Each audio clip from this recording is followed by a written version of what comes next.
பயம் அப்படிங்கும்போது நம்ம இதை இங்கிலீஷில் ஃபோபியா அப்படின்னு சொல்லுவோம். இப்போது ரீசெண்டாக ஒரு நியூஸ் வந்து ஒரு 25 வயது இளம்பெண் வந்து சூசைட் பண்ணிக்கிட்டாங்க எறும்பு பயத்தினால. ஸோ வீட்டில் அடிக்கடி எறும்பு வந்ததுனால அதை பார்த்து பயந்து அவங்க லெட்டர் எழுதி வச்சு சூசைட் பண்ணியிருக்காங்க. இந்த மாதிரி எறும்பு பயத்தினால நான் சூசைட் பண்ணிக்கிறேன்னு சொல்லி. ஸோ பயம் அப்படின்னா நம்ம டேர்ம்ஸ் என்ன யூஸ் பண்ணுவோம்னா ஃபோபியா அப்படின்னு சொல்லுவோம். சில பேருக்கு இந்த மாதிரி இன்செக்ட்ஸ், இந்த மாதிரி பூச்சிகள், எறும்புகள் பார்த்தா பயம் இருக்கும். இதை வந்து மெர்மோகோஃபோபியா அப்படின்னு சொல்லுவோம். சில பேருக்கு அனிமல் பார்த்தா பயமாக இருக்கும். ஸோ நாய், பூனைன்னு எதை பார்த்தாலும் பயமாக இருக்கும். இன்னும் சில பேருக்கு பார்த்திங்கன்னா இடி, மின்னல் இந்த சவுண்டு கேட்டாலே பயந்து வீட்டுக்குள்ளே ஓடிடுவாங்க. ஸோ இந்த மாதிரி சவுண்டு கேட்டால் பயமாக இருக்கும். ஸோ இந்த நாய்ஸ்னால் சத்தத்தினால பயம் வர்றதை வந்துட்டு நம்ம ஃபோனோஃபோபியா அப்படின்னு சொல்லுவோம்.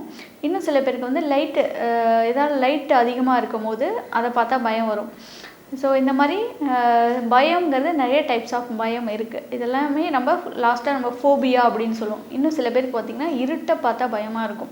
ஸோ இருட்டில் வெளியில் நைட்டில் தனியாக போக மாட்டாங்க. இருட்டை பார்த்தா பயமாக இருக்கும். லாரன்ஸ் நடித்த படம் முனி, காஞ்சனா இந்த படத்தெல்லாம் கூட பார்த்துருப்பீங்க. அவர் வந்து தனியாக நைட்டில் வெளியே எழுந்திரிச்சு போக மாட்டார். அவங்க அம்மா வந்து ரெஸ்ட் ரூம் போனால் கூட அவங்க அம்மாவை கூப்பிடுவார். ஸோ ஒரு இது இருட்டை பார்த்தா பயம். நிறைய பேருக்கு தனியாக இருக்கிறதே பயம் இருக்கும். யார் கூடயா இருந்துகிட்டே இருக்கணும் அப்படின்னு நினைப்பாங்க. ஸோ நைட்டில் நாங்கள் தனியாக இருக்க மாட்டோம் அப்படின்னு சொல்லி தூங்காமல் இருக்கிறவங்களையும் நிறைய பேர் பார்க்குறோம். ஸோ இதெல்லாமே வந்து சைக்காலஜிக்கல் ப்ராப்ளம். ஸோ பேசிக்காக நம்ம உடம்புல சில வகையான வைட்டமின்ஸ் குறைவுனால நம்மளுக்கு சைக்காலஜிக்கல் ப்ராப்ளம் வரதுக்கு நிறைய வாய்ப்பு இருக்குது. அதில் வந்து விட்டமின் B12 ரொம்ப முக்கியம். இது வந்து சைக்காலஜிக்கல் ப்ராப்ளம். நம்ம நர்வஸ் சிஸ்டம் நல்லா இருக்கிறதுக்கு இது ரொம்ப தேவை. இது நார்மலாகவே வந்துட்டு பிளட் டெஸ்ட்டில் பார்க்கலாம். B12 எவ்வளோ இருக்குதுன்னு செக் பண்ணிக்கலாம். பிலோ 200, 100 இந்த மாதிரி இருந்துச்சுன்னா அவங்களுக்கு சைக்காலஜிக்கல் ப்ராப்ளம் வர்றதுக்கோ டிப்ரெஷன் வர்றதுக்கோ சான்சஸ் அதிகமாக இருக்குது. ஹார்மோனல் இம்பேலன்ஸில் பெண்களுக்கு இது ரொம்ப அதிகமான சான்சஸ் இருக்குது. ஹார்மோனல்ஸ்னால் இப்போ ஈஸ்ட்ரோஜன், ப்ரொஜெஸ்ட்ரான் இந்த மாதிரியான ஹார்மோனல் இம்பேலன்ஸில். ஸோ ஹார்மோனல் இம்பேலன்ஸ் பெண்களுக்கு எப்போ அதிகமாகும் அப்படின்னு பார்த்தீங்கன்னா ப்ரீமென்ஸ்ட்ரல் சிம்டம்ஸ்லேயும் அதிகமாகலாம்.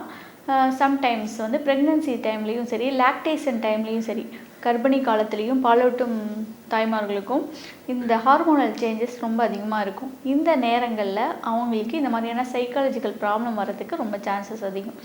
ஸோ சைக்காலஜிக்கல் ப்ராப்ளம் இருக்குது அப்படின்னா நம்ம இந்த மாதிரி ஏதாவது பார்த்தா நமக்கு ஒரு பயம் இருக்குது அப்படின்னா நான் சொன்ன மாதிரி பிளட்டில் உங்களோட வைட்டமின்ஸ் செக் பண்ணிக்கோங்க. அதே போல் ஹார்மோனல்ஸ் ஃபீமேல் செக் பண்ணிக்கோங்க.